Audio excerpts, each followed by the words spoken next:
মেঘা বেলবো, লুচি বেলবো বল।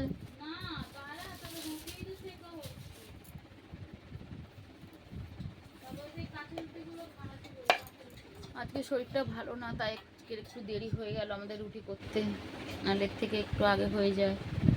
তা মা নেই, মা ভাজে প্রত্যেক দিন রুটি, আমি বেলে দিই।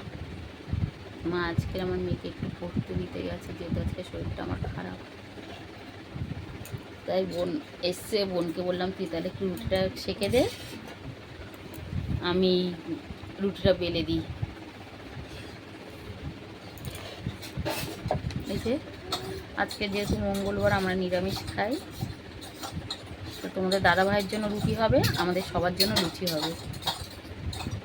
যেহেতু নিরামিষের দিনে তো রুটিটা সব তরকারি দিয়ে ভালো লাগে না, তাই এই জন্য আমাদের জন্য লুচি আলাদা করে হবে। আর তোমার দাদাভাই যেহেতু মানে লুচি খেতে অতটা পছন্দ করে না, ওই জন্য ওনার জন্য কটা রুটি করলাম। এবার আমাদের জন্য লুচি ভাজা হবে।